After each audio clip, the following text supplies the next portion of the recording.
I'm Erin Parsons, a makeup artist obsessed with beauty history.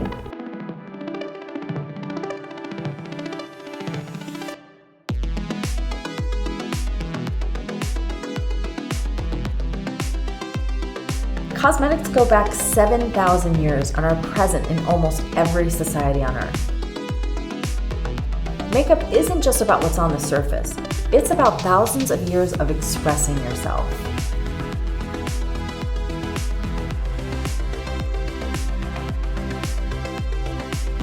Take this journey with me to explore the culture of cosmetics through the Beauty Complex.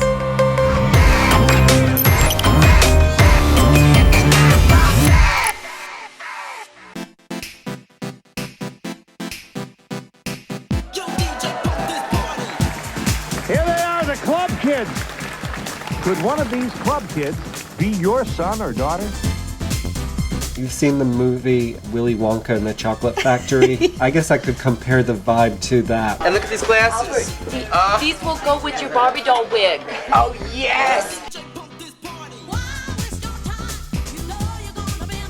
Every single night that we went out, and we went out like at least 3 or 4 nights a week, you had to deliver something fresh and new.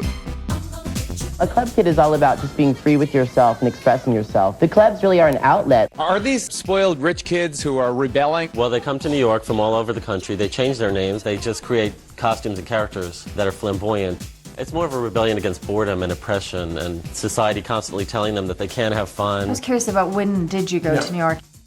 I went to New York and I was like, I'm selling everything. I'm busting my ass at Pier 1 Imports. That's where I work. And I'm moving there because that's where I can be whoever I want to be. What do your old friends in Indiana thinking watching you right now? I don't know. I guess they're jealous because I'm having a lot of fun and they're not. Club Kids, a group of New York City dance club personalities who quickly became notorious for their flamboyant behavior and outrageous looks. You're like walking art. When you were just doing your own thing, you got respect from people because it was genuine. But these kids weren't just partying. They were developing iconic looks based on a myriad of influences that still inspire makeup artists today. The term Club Kid actually started in 1988. It was coined on the cover of New York Magazine. Andy Warhol was the king of all things downtown. So when he died in 1987, all of a sudden there was a void. And what happened was all that space that Warhol left behind was filled with these teenagers. It was gay, straight, black, white, 18-year-old boys from New Jersey, some 16-year-old kid that snuck out of his house in the Bronx, and his girlfriend who's 14 with beautiful makeup, and she gets in because she's gorgeous. You know, I'd be dancing with some supermodel and then turn and dance with an 80-year-old woman. Bunch of creative people, makeup, film, art, punk rock bands, and this is my family. This is all pre-social media. And it was a room full of these sort of mysterious people that you were curious about. Everybody was so intimidating. The only way to be comfortable was to be more intimidating.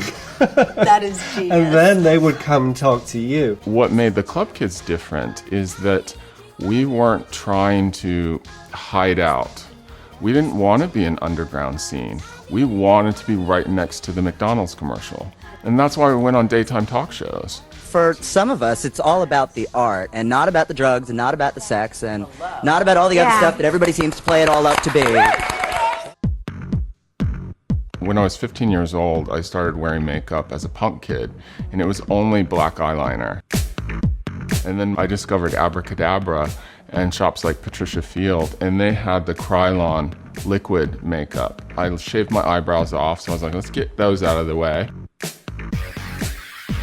So I know you change your look all the time for every party, but is there sort of a signature style? A drag queen bartender named Olympia was like, oh, honey, try whiteface.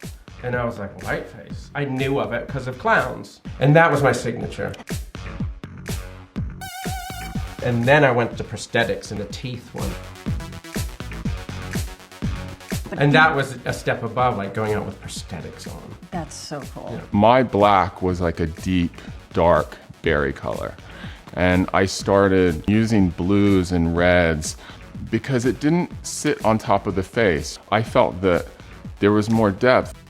Those were feather lashes, and I actually have to give Kenny the credit, because I saw him one night and he had feathers on his eyes.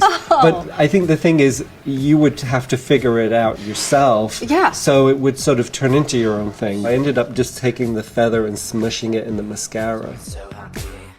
The only thing is, you couldn't really do that look if it was windy outside.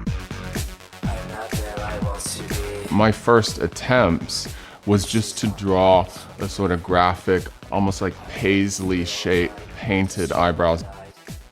I would cover the base with the glue and then lean over a mirror and press that color glitter into the lip or eyebrow and then brush it off so you have glitter face. Perfect. And it would stay. Quentin Crisp said, for someone who is an outsider, stay where you are and eventually society will form itself around you. And that's really happened. It's really true.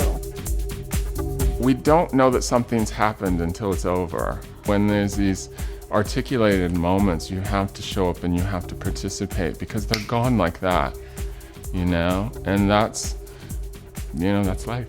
Wanna kiss myself?